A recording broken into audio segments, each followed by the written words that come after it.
اور دوسرا انہیں یہ بتاؤ ان لوگوں کو جو ایک زمانے سے مکہ مکرمہ میں کفار مکہ کے ظلم سہ رہے ہیں، ہمارے وہ غلام جو یہاں بڑی تکلیف میں ہیں، ان کو یہ خبر دے دو، عثمان انہیں میرا پیغام دے دینا کہ اب تمہاری مشکلات کے دن تھوڑے رہ گئے، اب بڑی جلدی اللہ تبارک و تعالی دین اسلام کو فتح عطا فرما دے گا۔ حضرت عثمان غنی تشریف لے گئے۔ جب حضرت عثمان غنی وہاں پہنچے تو کفار نے آپ کو روک لیا۔ انہوں نے کہا کہ آپ رکیے، دیر ہو گئی۔ ادھر ابو سفیان نے حضرت عثمان غنی رضی اللہ تعالیٰ عنہ کو یہ کہا کہ ہم نبی پاک صلی اللہ علیہ وسلم کو اور ان کے صحابہ کو عمرہ نہیں کرنے دیں گے، آپ اگر چاہیں تو وہ سامنے بیت اللہ شریف ہے، طواف کریں، آب زمزم پئیں، حجر اسود پہ جائیں، مقام ابراہیم پہ جائیں، صفا مروہ کریں، آپ چاہیں تو کر لیں۔ تو حضرت عثمان غنی رضی اللہ تعالیٰ عنہ فرمانے لگے میں تڑپ رہا ہوں کعبے کے طواف کے لیے، لیکن میں بیت اللہ کا طواف اسی وقت کروں گا جب آگے آگے مجھے میرے مصطفیٰ کریم نظر آئیں گے صلی اللہ تعالی علیہ وسلم۔ لوگ آج پوچھتے ہیں کہ بغیر مدینہ شریف جائے حج مکمل نہیں ہوتا۔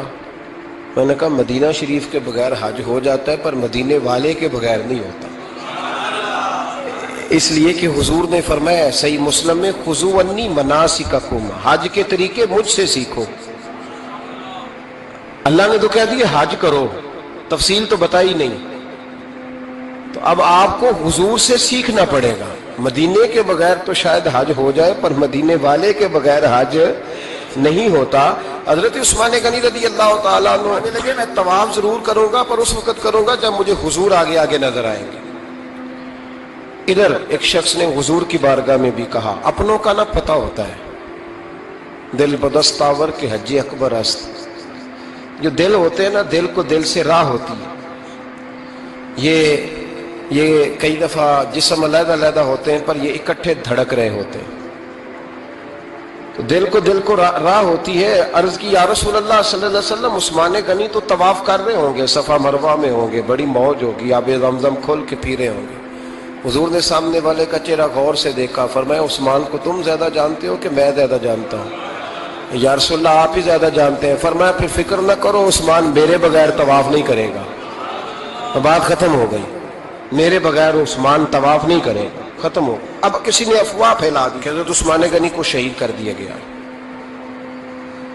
نبی پاک علیہ السلام تک بھی خبر آئی، حضور جانتے تھے۔ ہمارا دل نہیں کرتا کوئی انتشاری بات کرنے کو، لیکن جب لوگ کرتے ہیں تو پھر دل کو تکلیف ہوتی ہے۔ اب یہاں سب نے لکھا ہے کہ نبی پاک صلی اللہ علیہ وسلم کو خبر ملی، حضور پریشان ہوئے، صحابہ کو مشورے کے لیے بھی بلایا، بیعت رضوان بھی ہوئی۔ اگر علم غیب ہوتا، یہ سارا کچھ نہ ہوتا، اور میں نے کہا خدا کے بندے اگر حضور اپنا علم غیب اس وقت ظاہر کرتے تو حضرت عثمان کے لیے قرآن کی آیتیں نہ نازل ہوتی، اس بیعت کے تذکرے نہ ہوتے۔ ہر بات پہ لوگ معاذ اللہ تعالیٰ۔ اب دیکھیے نا یہاں یہ جملہ چھوڑنے کی کیا ضرورت ہے؟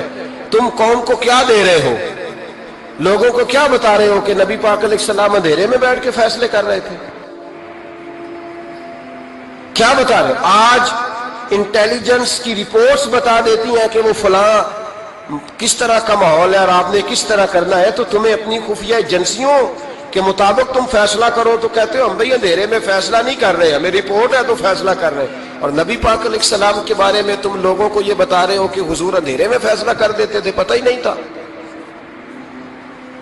کس طرح کی بات کرتے ہو؟ میرے محبوب پاک علیہ السلام فرماتے ہیں کہ اللہ تبارک و تعالیٰ نے مجھے اس طرح کا علم عطا فرمایا ہے کہ جو تمہارے ذہن میں ہو مجھ سے پوچھو، میں فوراً تمہیں جواب دوں گا۔ لیکن لوگ اڑ گئے ہیں، کیا کیا جائے؟ اور عجیب فلسفہ ہے، یہاں بھی گرہ لگا دی، پتہ ہوتا تو یہ سارا۔ اور میں نے کہا خدا کے بندے اگر یہ سارا کچھ نہ ہوتا تو پھر یہ آیتیں کیسے نازل ہوتی؟ پھر صبح قیامت تک حضرت عثمان غنی کی عظمتوں کا کیسے پتہ چلتا؟ جب خبر ملی نا کہ حضرت عثمان غنی کو شہید کر دیا گیا تو حضور نے صحابہ کو بلایا، فرمایا آؤ میری بیعت کرو، حالانکہ بیعت پہلے ہو چکی،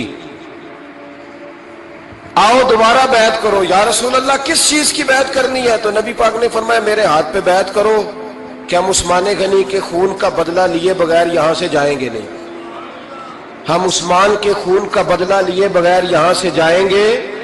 اور حوالہ کسی نے دیکھنا ہو علامہ اسماعیل حقی کا تو میں دکھاؤں گا، جس شخص نے دوڑ کر سب سے پہلے نبی پاک کی بیعت کی وہ مولا علی شیر خدا تھے، کہ یا رسول اللہ جانے نہیں عثمان کے خون کا بدلہ لیے بغیر، سب سے پہلے شیر خدا آگے بڑھے۔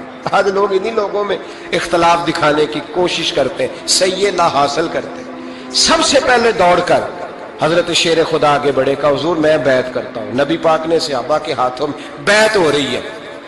یہ وہ والا واقعہ نہیں جو اس چوک میں پیش آیا تھا، یہ وہ والا واقعہ نہیں جو میرے ساتھ ہوا تھا تو میں آپ کو سنا رہا ہوں، یہ وہ والا واقعہ ہے جو رب کو اتنا پسند آیا کہ اللہ نے قرآن پاک میں بیان فرما دیا ہے۔ اس کی اہمیت کا اندازہ لگائیں کہ رب کریم کو اتنا محبوب ہے یہ انداز کہ قرآن میں بیان کیا۔ ایک درخت تھا، کانٹوں والا درخت، اس کو شارحین نے لکھا ہے، کچھ لوگ کہتے ہیں بیری کا درخت تھا۔ نبی پاک درخت کے نیچے بیٹھ گئے، فرمایا بیعت کرو سارے۔ کن کے لیے بیعت ہو رہی ہے؟ حضرت عثمان غنی کے لیے۔ ایک بیعت دین کے لیے ہوئی، قرآن کے لیے ہوئی، حدیث کے لیے ہوئی، اللہ کی توحید کے لیے، اور آج نئے سرے سے بیعت ہو رہی ہے۔ کس کے لیے؟ بول کے بتائیے۔ حضرت سیدنا عثمان غنی رضی اللہ تعالیٰ عنہ، اس شخص کی عظمت کا کوئی اندازہ کر سکتا ہے جن کے لیے نبی پاک نے خاص کر کے تخصیص کر کے ایز اے اسپیشل بیعت لی۔ اور صحابہ نے جب بیعت کی تو اللہ کو اتنی پسند آئی کہ قرآن مجید کی سورہ فتح کی آیت نمبر 18 میں بیان کیا، فرمایا لقد رضی اللہ عن المؤمنین اذ یبایعونک تحت الشجرہ، فرمایا محبوب تحقیق اللہ ان مومنوں سے راضی ہے جو درخت کے نیچے آپ کی بیعت کر رہے تھے۔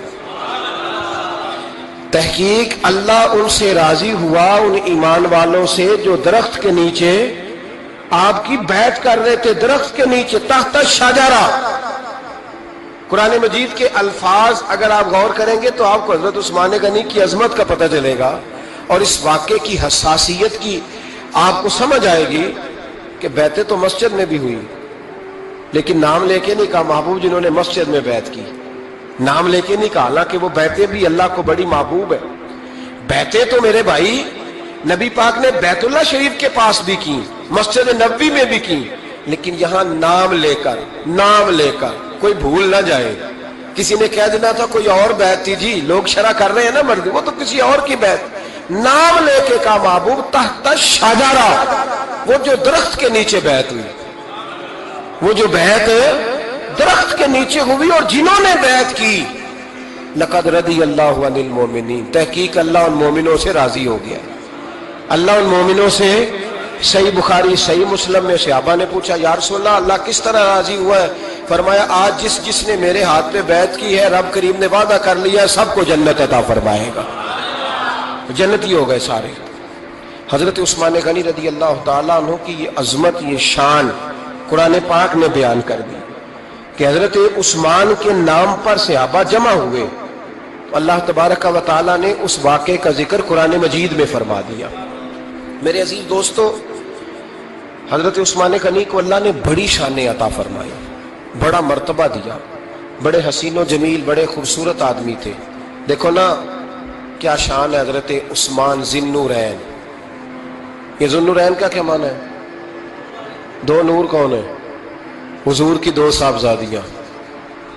اعلیٰ حضرت فرماتے ہیں نور کی سرکار سے پایا دوشالہ نور کا، نور کی سرکار سے پایا دوشالہ نور کا، ہو مبارک تجھ کو ذی النورین جوڑا نور کا۔ دو نوروں والے حضرت عثمان غنی، ایک بیٹی کا نکاح کیا وہ وصال کر گئی تو محبوب نے دوسری بیٹی کا بھی نکاح کر دیا۔ یہ جو بیچارے پراپوگنڈے والے ہوتے ہیں نا، یہ پہلے دن سے صرف پراپوگنڈے میں ہی ہیں، یہ نہ محب بن سکے نہ محبوب بن سکے، ان کا نہ کوئی اپنا ہوا نہ انہیں کسی نے اپنایا، یہ پراپوگنڈے والے ہی ہیں، ساری زندگی چیم گوئیاں، کانوں میں باتیں، اپنا اپنا مزاج ہے نا جی، جس کے حصے میں جو ڈیوٹی آئی۔ کچھ لوگ وہاں بھی منافقین چیم گوئیاں کرنے لگے، دوسری بیٹی بھی دے دی، دوسری بیٹی بھی دے دی، دوسری بیٹی بھی دے دی۔ محبوب کے کانوں تک آواز گئی، فرمایا زیادہ باتیں نہ کرو، میری 40 بھی ہوتی۔ وہ ختم ہو گئی بات، تم 2-3 کی بات کرتے ہو، حدیث مبارکہ کے لفظ ہے نبی پاک نے فرمایا میری 40 بھی ہوتی، ایک کے بعد دوسری انتقال کرتی رہتی، میں ساری عثمان کو دے دیتا۔ حد ہو گئی بھائی، اتنا بڑا مرتبہ، چیم گوئیاں نہ کرو، دوسری بھی دے دی، میری 40 بھی ہوتی۔ اس حدیث کا ترجمہ یہ ہے کہ محبوب فرماتے ہیں کہ مجھے عثمان پر اعتبار ہی بڑا ہے، مجھے عثمان پیارا ہی بڑا ہے، عثمان غنی کی عظمت ہی بڑی ہے۔ فرمایا میری 40 بھی ہوتی تو میں ساری یکے بعد دیگر حضرت اسامہ بن زید رضی اللہ تعالیٰ عنہ فرماتے ہیں نبی پاک نے اپنی صاحبزادی حضرت رقیہ رضی اللہ تعالیٰ عنہ کا نکاح حضرت عثمان غنی کے ساتھ کیا تو دونوں میاں بیوی پیارے بڑے تھے، حسین و جمیل بڑے۔ حضرت عثمان بڑے نفیس آدمی تھے، بڑی نفاست تھی، کپڑا سادہ پہنتے تھے، لیکن لوگ کہتے ہیں کبھی ہم نے ان کے کپڑوں پہ دھبا نہیں دیکھا، چہرے پر اتنا سا گرد کا نشان نہیں دیکھا۔ ہمارے ملک میں سب سے زیادہ خرچہ میک اپ کا آتا ہے، پتہ ہے آپ کو؟ جی اب اگلی جو بات کرنی ہے اس پہ اپنے آپ کو وقت کتنا دیتے ہو، سجنے میں، سورنے میں، تیار ہونے میں کتنا وقت لگاتے ہو؟ فرمانے لگے حضرت عثمان غنی اتنا تو ٹائم ہی نہیں ہے کہ اپنے آپ کو دیا جائے۔ تو قبر اتنے پیارے کیسے لگتے ہو؟ فرمانے لگے اپنی وجہ سے نہیں لگتا، حضور کی وجہ سے پیارا لگتا۔ کب وہ کس طرح؟ فرمانے لگے نبی پاک صلی اللہ علیہ وسلم نے ہمیں وضو دیا ہے، فرمایا ایک دفعہ وضو کر کے آئینے کے سامنے کھڑا ہوتا ہوں یوں لگتا ہے اللہ نے میرے چہرے کو پہلے سے زیادہ نور عطا کر دیا ہے۔ دیکھیں نا، باقی جسم چھپا ہوا ہے اور جو ظاہر ہے اس پر وضو کا حکم ہے۔ ہاتھ ظاہر ہے تو وضو کر لو، پیر پردے سے باہر ہے تو ان کو دھو لو وضو میں، چہرہ پردے سے کپڑوں سے باہر ہے تو اس کو وضو میں۔ تو عثمان غنی فرماتے 5 وضو تو میں تازہ کرتا ہوں، پچھلا ہو بھی تو نئی نماز تازے وضو سے پڑھتا ہوں۔ اور فرماتے اگر میرا قرآن مجید کھولنے کا ارادہ بن جائے تو پھر وضو 6 بھی ہو جاتے ہیں، اور تہجد کے وقت اٹھوں تو 7 بھی ہو جاتے ہیں۔ فرماتے علیحدہ سے درود پاک پڑھنے بیٹھوں تو پھر 10-11 وضو بھی ہو جاتے ہیں۔ میں وضو کرتا رہتا ہوں تو اللہ تازگی عطا کر دیتا ہے۔ حضرت اسامہ بن زید حضور کے غلام زادے فرماتے میں چھوٹا سا تھا تو نبی پاک کے گھر میں گوشت پکا تو سرکار کو 4 بیٹیوں سے بڑا پیار تھا، حضرت فاطمہ سے زیادہ ہے لیکن 4 بیٹیوں سے بڑی محبت تھی۔ حضرت رقیہ اور جناب عثمان غنی کے گھر میں اسامہ بن زید کہتے ہیں حضور نے مجھے سالن دینے بھیجا، میں چھوٹا سا تھا اور ابھی پردے کی آیتیں بھی نہیں آئی تھی، حکم بھی نہیں آیا تھا۔ کہتے ہیں میں سالن دینے گیا، واپس آیا تو میں نے ان دونوں کو بیٹھے دیکھا تو میں نے اتنے حسین میاں بیوی کبھی دیکھے نہیں تھے، اور میری طبیعت کھل اٹھی۔ فرماتے ہیں جب واپس آیا نا سرکار نے میرا چہرہ دیکھا، میں نے تو بات کرنی نہیں تھی، حضور نے چھیڑ دی۔ فرمایا میری بیٹی اور داماد کو دیکھ کے آئے ہو؟ یا رسول اللہ دیکھ آیا ہوں۔ فرمایا ایسا حسین جوڑا دنیا میں کبھی دیکھا ہے؟ کہا یا رسول اللہ اللہ کی عزت کی قسم کبھی دیکھا ہی نہیں۔ یہ ظاہری حسن اللہ نے حضرت سیدنا عثمان غنی رضی اللہ تعالیٰ عنہ کو عطا۔ ایک بات میری یاد رکھنا، حسن ظاہر کا نہیں ہوتا، حسن ظاہر کا نہیں ہوتا، ظاہر کا میک اپ ہوتا ہے، حسن ہمیشہ باطن کا ہوتا ہے۔ جن لوگوں کے اندر معصومیت ہوتی ہے ان کے چہروں پہ بھی آئی جاتی ہے۔ کوئی نہیں سمجھ آئی شاید آپ کو۔ اندر اگر بندہ کڑوا ہونا، کسیلا ہو، چہرہ نہیں روشن ہوتا۔ اس کی دلیل حدیث میں موجود ہے۔ نبی پاک صلی اللہ علیہ وسلم سے صحابہ نے کہا یا رسول اللہ اللہ کا ولی کون ہوتا ہے؟ فرمایا جس کا چہرہ دیکھنے سے اللہ یاد آئے۔ تو ولایت کا تعلق دل سے ہے، چہرے سے نہیں۔ ولایت کا تعلق بولیے دل سے ہے، چہرے سے ولایت کا تعلق نہیں ہے۔ لیکن حضور نے دلیل کیا دی؟ چہرہ دیکھو تو اللہ یاد آئے۔ گویا محبوب نے فرمایا کہ دل اگر ولی کا ہو تو پھر اللہ تعالیٰ دل کی برکت سے چہرہ بھی نورانی عطا فرما دیتا ہے، چہرہ بھی نورانی۔ بہت سارے میں نے ایسے بزرگوں کو دیکھا جن کے رنگ گورے نہیں تھے پر نورانی تھے۔ ہمارے علامہ فیض احمد اویسی صاحب رحمۃ اللہ علیہ میرے استاد گرامی کا رنگ گورا نہیں تھا، لیکن جو بابا جی کو دیکھتا تھا فدا ہی ہو جاتا تھا۔ رنگ گورا نہیں تھا، گندمی تھا، لیکن کیا بات تھی چہرے کی معصومیت کی۔ تو یاد رکھیں حضرت عثمان غنی کے باطن میں جو حسن تھا، جو وقار تھا، وہ چہرے سے چھلکتا تھا۔ چند خوبیاں بڑی زیادہ تھی حضرت عثمان غنی میں، بہت زیادہ تھی چند خوبیاں۔ ایک بہت بڑی خوبی حضرت عثمان غنی کی جس کو نبی پاک نے بڑا چاہا، وہ تھا حضرت عثمان غنی کا سخی ہونا۔ مالا والے سخی نہیں ہوندے، مالا والے سخی ان کے پاس تو پیسہ وافر ہوتا ہے، کسی وقت 10,000 کا تعاون کاری دیتے ہیں کسی کے ساتھ، وہ سخی نہیں ہوتے بھائی۔ کسی ایک بندہ 1.5 کروڑ کی اسامی ہے تو کسی کو 20,000 کا تعاون کر دے، سخاوت تھوڑی ہے، کروڑوں روپیہ اس کے پاس پڑا ہوا ہے۔ مالا والے سخی، یہ میاں صاحب نے کہا مالا والے سخی نہیں ہوں دیتے، سخیاں کل مال نہیں ہوں،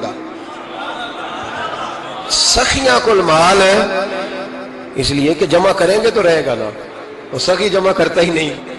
مالا والے سخی نہیں ہوں، سخیاں کل مال نہیں ہوں، ایتھے اوتھے دومی جہان نہیں، سخی کنگال نہیں ہوں۔ حضرت عثمان غنی رضی اللہ تعالیٰ عنہ فرماتے ہیں کہ جس دن حضور نے تبوک کے لیے جیش اسرا کے لیے اعلان کیا نا، تو حضرت عثمان غنی فرماتے ہیں کہ حضرت ابو بکر صدیق تو سارا مال لے آئے تھے، جناب عمر آدھا لے آئے تھے، مولا علی شیر خدا نے جی کھول کے دیا تھا، لیکن 800 گھوڑے بما پالان کی ضرورت تھی، یعنی 800 فوجیوں کا خرچہ، اپنے لفظوں میں بات کر رہا ہوں۔ فوجی کا خرچہ کیا ہوتا تھا کہ فوجی کا گھوڑا بھی چاہیے، گھوڑے کے ساتھ کجاوا بھی چاہیے، تلوار بھی چاہیے، نیزہ بھی چاہیے، تیر بھی چاہیے، لوہے کی جیکٹ بھی چاہیے۔ حضرت عثمان غنی کہتے ہیں نبی پاک نے اعلان کرنا شروع کیا، ایک دفعہ اعلان کیا تو میں نے کہا حضور 200 فوجی کا خرچہ میرا، تو نبی پاک نے دوسری دفعہ اعلان کیا تو کوئی اٹھا ہی نہیں، جنہوں نے دینا تھا وہ تو سارا کچھ پہلے ہی دے چکے تھے، کوئی اٹھا نہیں۔ کہتے مجھے بڑا عجیب لگا کہ میرے مصطفیٰ اعلان کرے۔ حضرت عثمان غنی فرماتے ہیں، شاہ ولی اللہ صاحب نے ازالت الخفا میں لکھا ہے کہ یوں پکڑ کے کہتے ہیں میں نے اپنا نا گریبان پکڑ لیا، عثمان تیرے نبی کو اعلان کرنا پڑ رہا، کہتے 1000 فوجی کا خرچہ چاہیے تھا، 1000 کا۔ عثمان کہتے تیسری دفعہ حضور نے اعلان کیا تو کہا یا رسول اللہ 200 اور ڈال لے۔ سنو سخی کس کو کہتے ہیں؟ حضرت عثمان غنی رضی اللہ تعالیٰ عنہ فرماتے ہیں میرے پاس کل خرچہ میرے پاس 800 فوجیوں کا تھا، میں سارا کچھ بھی گھر سے لے آؤں تو 1000 میں پھر بھی پورا نہیں کر سکتا تھا، لیکن جب نبی پاک نے چوتھی دفعہ کہا نا کہ اٹھو بھائی ابھی خرچہ چاہیے، عثمان کہتے ہیں مجھے لگتا تھا میرے گریبان پھٹ جائے گا، یار میرے محبوب کو اعلان کرنا پڑ رہا ہے۔ عثمان غنی فرماتے میں اٹھ کے کھڑا ہوا، میں نے کہا حضور اب آپ نے اعلان نہیں کرنا، آپ 1000 ہی میرے کھاتے میں ڈال دیں، میں سب کا بندوبست کرا دوں گا۔ فرماتے میں نے 200 فوجی کا خرچہ پکڑ دکڑ کے پورا کیا۔ 200 کا خرچہ، غریب اصل میں اللہ سے تجارت نہیں کرتا اس لیے امیر نہیں ہوتا، غریب اللہ سے تجارت کرے نا، اللہ سے اس کے رستے میں 200 دے کے 70 گنا کی امید رکھے یہاں بھی وہاں بھی، پھر امیر ہو جائے۔ یہ تجارت نہیں کرتا، یہ کہتا ہے اللہ کے رستے میں امیر خرچ کریں گے، میری نہیں ڈیوٹی۔ حضرت عثمان غنی کہتے ہیں میرے پاس 800 کا بندوبست تھا، میں نے 1000 کا دیا۔ حضور تشریف لے گئے، فرماتے ہیں جہاد سے جب واپسی ہوئی نا، ایک ایسا سودا تھا جس میں سے مجھے نفع کی امید ہی نہیں تھی، پر اللہ نے مجھے 11 گنا نفع عطا فرمایا۔ مالا والے سخی نہیں ہوں گے، سخیاں کل مال۔ دیکھیں نا جنت البقیع،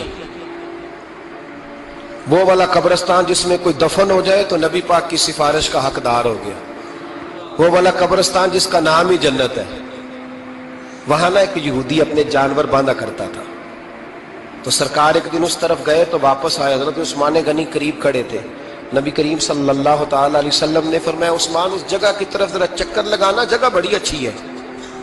عثمان غنی گئے، جگہ خرید کے واپس آ گئے۔ حضور نے فرمایا ہوا ہے؟ عرض کی حضور خرید آیا ہوں۔ فرمایا میں نے تو چکر لگانے کا کہا تھا۔ کہا یا رسول اللہ آپ نے یہ بھی تو فرمایا تھا جگہ بڑی اچھی ہے، تو جس کو آپ نے اچھا کہہ دیا یہودی کے پاس تو نہیں نہ رہنی چاہیے، تو میں نے خرید دی۔ شرم نہیں آتی لوگوں کو۔ حضرت عثمان کے بارے میں بات کرتے ہیں، جس قبرستان میں سیدہ پاک بی بی صاحبہ حضرت فاطمہ الزہرا آرام کر رہی ہے، وہ زمین حضرت عثمان نے تحفہ دی ہے۔ حیا نہیں آتی بات کرتے؟ شرم نہیں آتی؟ یہ صدقہ سیدہ فاطمہ کا ہی ہے، انہی کے لیے اللہ نے تحفہ دیا، اور اس کے پیسے حضرت عثمان غنی نے ادا کیے۔ پھر اس قبرستان میں سیدہ پاک نے آرام کیا، پھر اسی قبرستان میں عثمان ابن مسعود نے آرام کیا، پھر اسی قبرستان میں حضرت حلیمہ سعدیہ لیٹی ہوئی ہے، اسی قبرستان کے اندر نبی پاک کی زوجہ سیدہ عائشہ آرام کرتی ہے، پھر اسی زمین پر میرے محبوب کے پیارے نواسے امام حسن آرام فرمائے۔